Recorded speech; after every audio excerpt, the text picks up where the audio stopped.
welcome to my Boomer Buddies podcast, where we tell it like it was and is. I'm your host, Rick Reed, and in today's episode, we will reflect on the 55th anniversary of the Woodstock Music and Art Fair.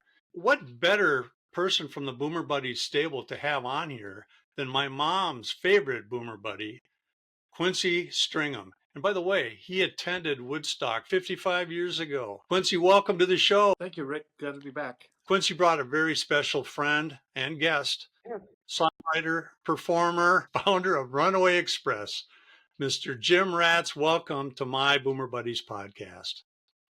Howdy, howdy. Pleasure to be here. So glad you're both here. I've been excited to do this show. This show, by the way, is coming out on the 55th anniversary, the first day of the festival, Thursday, August 15th. So, Jim, what is your background? What's your story? Well, my story is that I was the song junkie from the word go. A lot of it had to do with singing in church. I loved harmony singing. I'd make up my own parts. So sometimes the harmony stacks got a little twisted because I wasn't reading off the page. But then 1954 and 1955, rock and roll hit the radio, and I decided that that was made for me, even if I wasn't a teenager. I could absorb it, so I did. And then I got swept into the 60s like everybody else and became a rock and roll fanatic, and I was still a folk musician. I had a band in college, and it gave me a stair step into the big time. So yeah, it was the big time, only smaller. So how did you and Quincy meet? Well, I thought it was Clear Lake, Iowa at the Cain's Ballroom, but he tells me that that we met in Lubbock, Texas at a Buddy Holly event.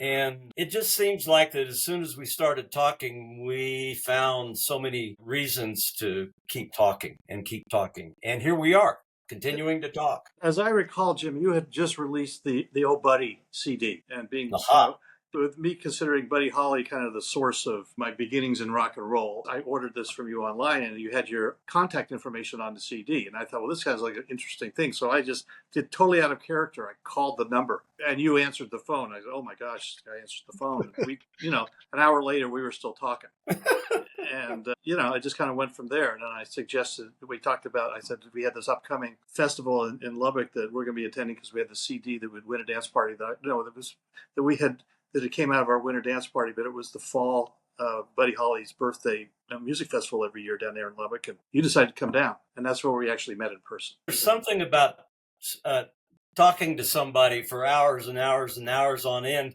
that gives you an insight into other aspects. And we realized we weren't just collective Buddy Holly fans, but we were fans of all different types of music, including the kinds of music that were featured on the Woodstock Festival stage back in 1969.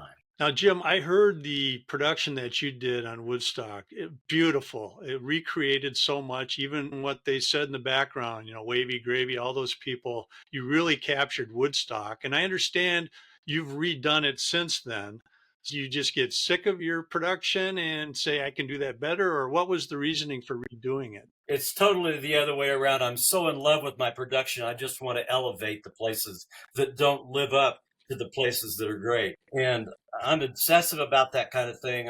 My mixing in the studio is really, really a lengthy process because I fall in love with the sounds that I hear. So no, I've never reinvented Woodstock. I've just taken all the really coolest stuff that I did in 2003, reinvented it in 2007, reinvented it in 2009, keeping all the stuff I love and just elevating, bringing in more musicians, making the layering more complex. It's a 79 and a half minute record that starts and then never ends. It's a continual stream of consciousness scenario. So I can just reach in there and find one song that I want to redo, and I just get lost in the process. So the same thing has happened with Fabulous 60s. The 79 and a half minute total time is significant because there's 80 minutes of time on a CD. So he's getting his money's worth. He's got every second full. So well, that it happens that I'll do something that adds a little bit of extra time, then I have to go back into the record to cut out the equal amount of time. I need 45 seconds from someplace else. So Well, I have a show and tell here. This is the original Woodstock CD. it's not really. Well, That's the that's 2019. that's the 2019. Yeah, I figured you'd catch me on that, but that's the one I grabbed off the shelf. And here's the new one. There was this, which has Quincy right here. Oh yeah, I'm on the cover. Yeah, yeah, he's on the cover right there. Yeah, yeah. With a T-shirt that says "I'm Quincy." I have to ask a question. How did you find out, Jim, about Quincy and his story about going to Woodstock, which you did an excellent song. It's called Quincy's Tune on that album. How did that all come about? Well, because of our lengthy conversations, we realized, and I found out that I was talking to somebody that was at the event. And so he said, well, I've got a really good story about that. And I was all ears. And it turns out that that story is one of the great multi-generational scenarios in a musical family. And that is, a younger generation's musical tastes are not the older generation's musical tastes, but still their musical tastes. And if somehow the younger generation can touch the older generation and saying it's the same passion, it's the same world that moves me as much as it did you. Quincy's father was a piano player. He loved the big bands, and it was his life. And all he had to do, and he was clever enough to figure out how to do this, all he had to do was convince his father that it was that same line, musical inherited line of love that his father had, that his father gave to Quincy. And as soon as his father realized that, oh yeah, I get it, I love music, you do too, you go to that festival. I think that's paraphrasing. Yeah, the key was we went back and forth for several weeks about technically getting permission. I mean, I was 18. I technically didn't need permission, but I was trying to be a good son. But I already had the tickets bought. And so I had $17 invested in this project already. I had a ride. Everything was set up. And I finally, one night I said, Dad, I lived 100 miles from where Woodstock was held. And I said, Dad, if you were my age and Tommy Dorsey and Duke Ellington and Glenn Miller and Artie Shaw were playing 100 miles from where you lived, and I got about that far, and he just stopped me and said, okay, I get it. Go. but behave yourself. Yeah. But behave yourself. And you were a hero. You found out shortly when you came home, you made it back to get the produce ready for the market. And you found out that you were a hero. Yeah, I didn't know this was a celebrity event that I was at, and I didn't even know about it. And I had to tell the story to all the customers at the grocery store I worked at in the summer, home from college. Everybody that came in, they say, "Hey, go talk to the college kid. He just got back from Woodstock." And I tell all the matrons of the town, some of my adventures, not all of them. And this story has been told on Boomer Buddies podcast in the past, and it's had a lot of views. So if you haven't seen that, go back to the catalog and take a look at that full story of how Quincy went to Woodstock. And again, Jim, you did a great song writing, and the production and the music talent on Quincy's Tune is just phenomenal. I really, really enjoyed hearing that. I have a good band. Yeah, you got a great band. It's a great band. Amazing. Multi-instrumentalists. So Quincy, you were there, and Jim, you weren't there, but you probably knew what was going on. What did you think when you heard about the news afterwards, about all these artists together and how it ended up being such an iconic moment in history?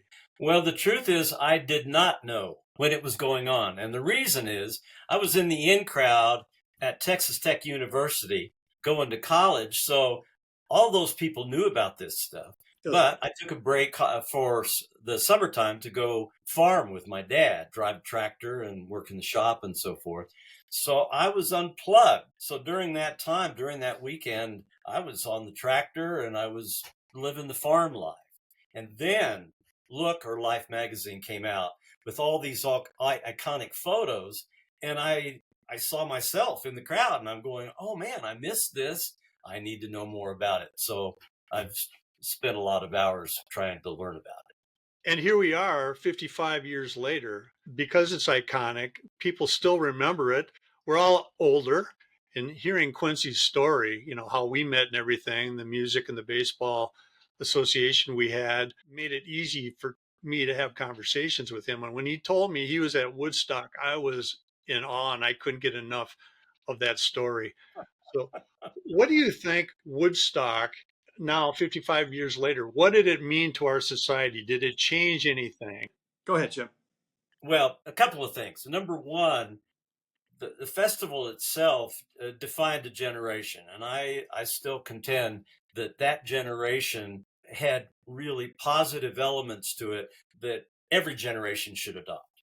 And many of those ideas have been so good that we've completely adopted and incorporated them into our lives. The idea of so many of those things that were important just are incorporated into our lives. If we don't think that's true, then just do a list of the positive elements of the 60s and see if we haven't tried to incorporate those things. But on a smaller basis, I would say that Woodstock and that whole grouping of festivals that happened in the late 1960s inspired different kinds of festivals. And I know that's a fact because three of my most important existing music festivals are celebrating their 50th and 51st and 52nd and 53rd year. That means that Woodstock and all those festivals caused these other festivals to happen. And my three favorite, there's the Kerrville Folk Festival in Texas, which is amazing for singer-songwriters. There's the Telluride Bluegrass Festival that Runaway played for 8 or 9 years in a row. And it's amazing with giant waterfalls coming down into the Box Canyon. And the other festival that I've been attending for the last 10 years is the Winfield Music Festival in Kansas. And that particular event has been going on for 53 years. Does that sound like it's connected with Woodstock? I think so. Absolutely. Quincy? Well, the thing is, as Woodstock was taking place, we had no concept that this was a world-shaping, shattering event. I mean, we were just up there trying to stay dry, find something to eat, and figure out how to get home, and listening to this great music. We didn't really have a care in the world. There were no telephones to call home.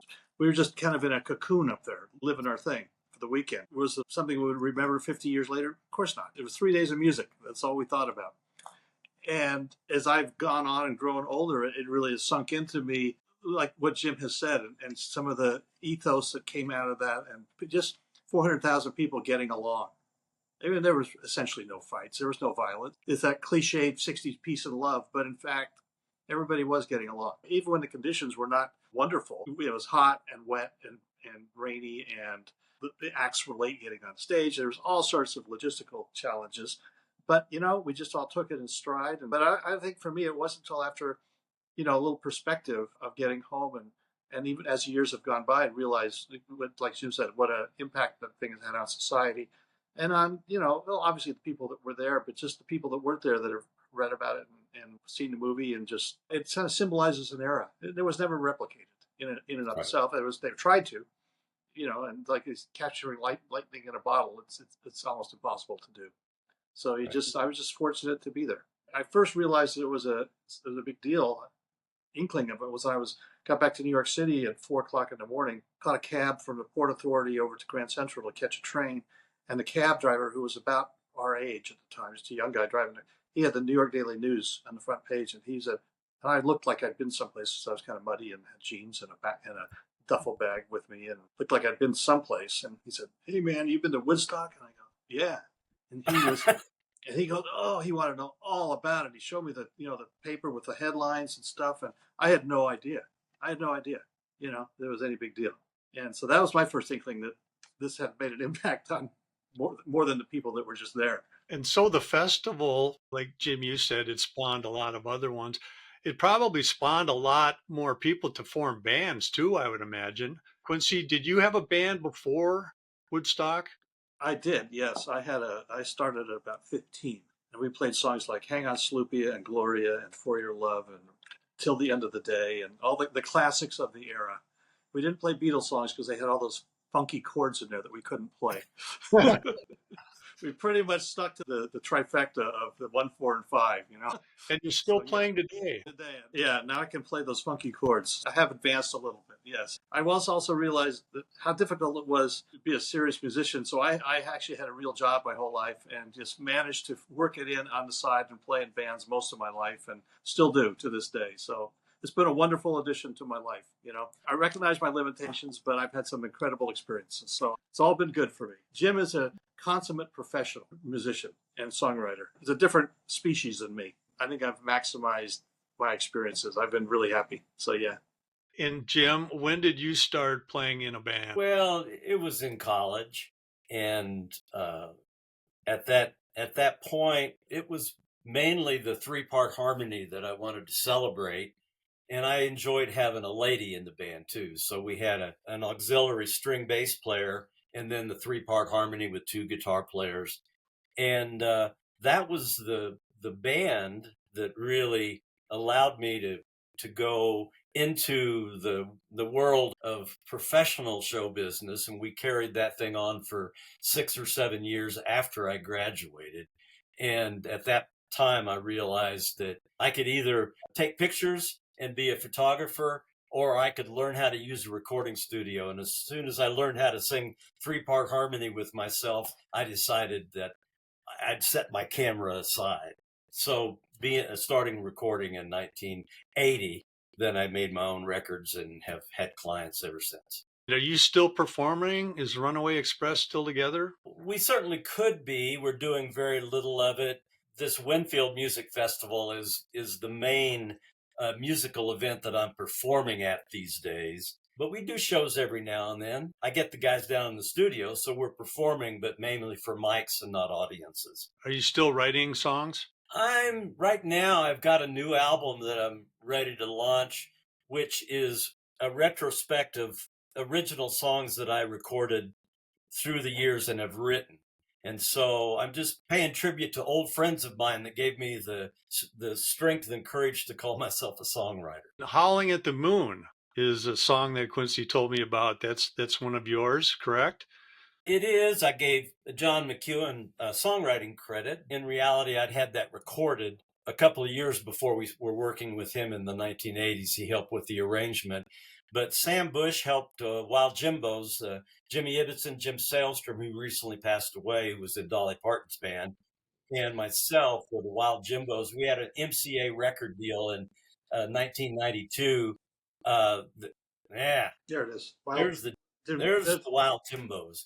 And Sam Bush is the premier fiddle player and mandolin player with the Newgrass Revival, and he was the band leader for Emmylou Harris's Nash Ramblers. He produced our MCA record in 1992, and in the process of doing that, he took a shine to my song Howlin' at the Moon that Jimmy Ibbotson from the Nitty Gritty Dirt Band. Jimmy sang that on that particular record.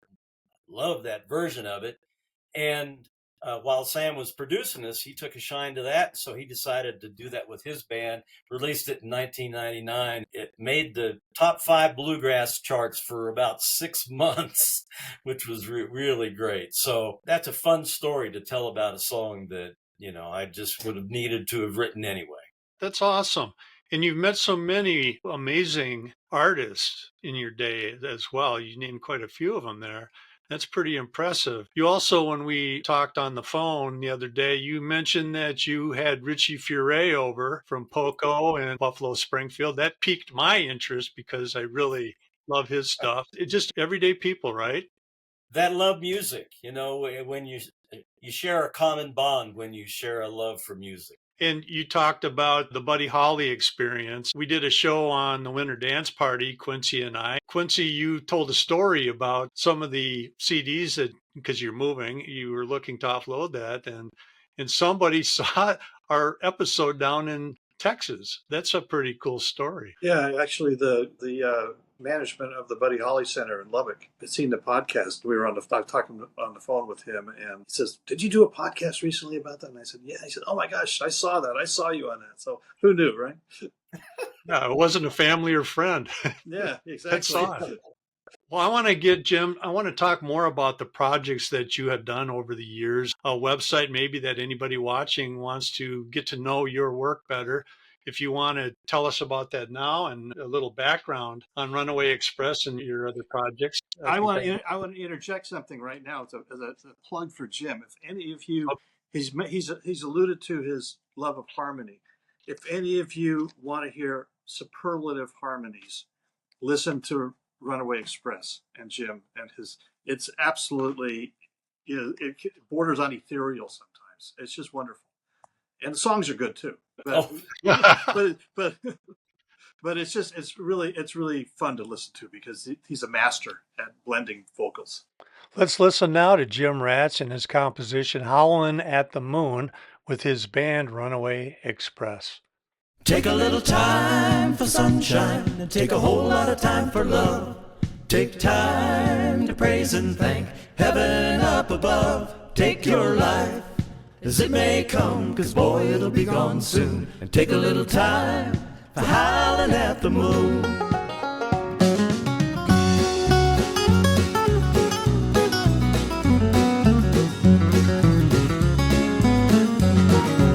Somebody said, keep your eyes open, try to keep your feet on solid ground. You've got to take time to give a real good look at everything you found. Just take your life as it may come, 'cause boy, it'll be gone soon. And take a little time for howling at the moon.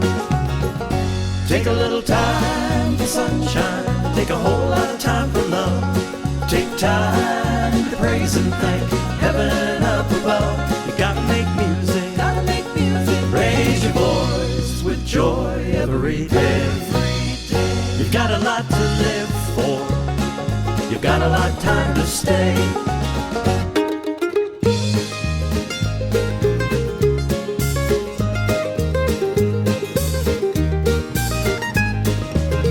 And so I try to keep my eyes open, try to live my life from day to day. But it seems that life's unhappiness kept leading me astray. Tell us all, friend, go down hard, maybe sing a different tune. Maybe take a little time for howling at the moon. Take a little time for sunshine, take a whole lot of time for love. Take time to praise and thank heaven up above. Take your life as it may come, 'cause boy, it'll be gone soon. And take a little time for howling at the moon.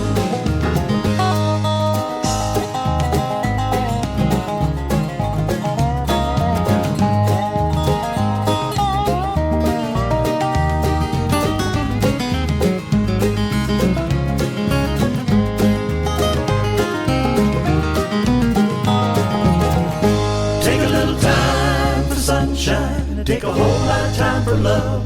Take time to praise and thank heaven up above. You gotta make music, raise your voice, it'll be gone soon. So take a little time for howling at the moon.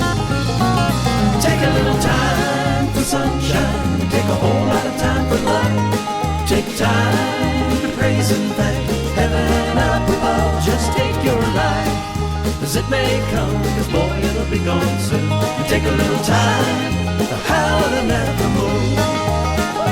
Take a little time for howling at the moon.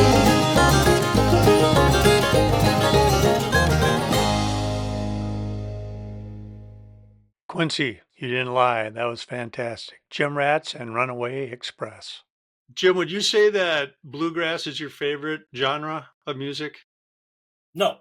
No, well, I mean, I love bluegrass, but I'm a folkie, and I like country rock, and I like rock and roll, and I like reggae and so forth. So it's kind of like whatever you can do with an acoustic guitar and multiple voices is my favorite genre. I'm nuts about the singer-songwriter. And Americana, I mean, that seems like it was built for the kind of things that I've been doing. But when I reach for making my own record, then it's one thing. But when a client calls me on the phone, wants to make a record, then you have to shift gears and you climb into their genre and to try to create an environment for them that is specific to that particular artist. So it's just fun to realize it's a big gumbo of different influences and flavors and textures to reach for. And the recording world is a wonderful playground to be able to realize those dreams. So just about anything goes. I became a fan of Marty Stewart and his fabulous Superlatives, saw them live, and they can play anything. Oh, yeah. It's really fun watching that band. They're all excellent musicians. So I suppose it's like you can jump into anything that you can play your acoustic on, right? Well, of course, Marty comes from the bluegrass realm, but Kenny is just crazy good, and he has been my bass player back in the late 80s, was playing in the Kenny Vaughan dance band when he wasn't playing with Runaway Express. And Kenny came into the studio and recorded. He must have done the electric guitar on Sally's version of Crazy, and so forth. And those guys are just nuts. They're so good and so passionate, and they have such deep roots in different kinds of American music. And they do Marty Robbins' El Paso. As a musician, I suppose that's pretty challenging on guitar. Well, interestingly enough, Grady Martin, who is the guitar player on the original El Paso by Marty Robbins, Grady Martin played on Buddy Holly's first demo in Nashville. Did you know that? No. I didn't know up at Bradley's barn. Yep. Oh, that's so cool. All interconnected somehow, isn't it? Mind-blowing. Yeah, it is mind-blowing. Well, Jim, tell us how people can get a hold of your stuff. A couple of things. www.runawayexpress.com will get you to the webpage that Sally and I share. Sally's a graphic artist and designer, and she and her design partner, Greg Carr, have done. Well, they did a Richie Furay album cover, but they did 2 album covers for Steve Martin, award-winning, both of them, The Crow and Rare Bird Alert. They did the graphics design for that. The Crow had a pop-up, and Rare Bird Alert had the Dixie Chicks and Paul McCartney on Steve Martin and the Steep Canyon Rangers record. So you can see that at the website, and then, of course, on iTunes, you can either go to Runaway Express, and there you can hear our Woodstock presentation, or you can go to Runaway Express or Jim Ratts, or try Jim Ratts and Runaway Express. One or the other. It's 2 different characters. It's like Buddy Holly released as Buddy Holly, and he also released as the Crickets, and that's another story. You can stream a bunch of our stuff by either going to Jim Ratts or Runaway Express. And like Quincy said, it's excellent music. I encourage everybody to go out and check out Jim Ratts, Runaway Express, and his projects. The Fabulous 60s, which is not for sale, right, is amazing. It's mind-blowing how you edited all of that together. It's a mind massage. Please let me say that anybody that orders anything from our www.runawayexpress.com from our discs page, if you just say, give me my 60s, then you can buy one of our records, but I'll slide one of those discs in for free. You will not be disappointed. Quincy, I'm so glad that you brought Jim on today, your friendship. You thought of him for this episode, talking about the 55th anniversary of Woodstock. Unbelievable that we're all still here and we're all still hopping, and maybe not so high, but we're hopping. Thank you, Jim, for being on the show. Quincy, do you have any final comments before we head out? I've enjoyed just kind of sitting and listening today too. It's been, and like I said, I think between the 3 of us, we could probably make this into a 2.5-hour podcast. But for the benefit of the listeners, we won't do that. But I keep thinking of things to say, and I go, no, we got to keep focused here. But it's been great. It's been great. Yeah. So it's always fun. We've had a topic, Woodstock, and the connections for both of you. We'll do another episode if you want to come back. I'd surely welcome it. Jim Ratts, Runaway Express, songwriter, performer, just all-around good guy. Quincy Stringham, my boomer buddy, who my mom likes better. Thank you for being on my Boomer Buddies podcast. Absolutely. Thank you so much. Sounds good. Thanks. All right. For my Boomer Buddies podcast, I'm Rick Reed with Jim Ratts and Quincy Stringham. Until next time, we'll see you around the block. If you enjoy this podcast and are viewing on YouTube, please like, hit the subscribe button on your screen and share it with your friends, and feel free to comment below. You can also hear us on Spotify and Buzzsprout. Feel free to email comments to myboomerbuddies4@gmail.com.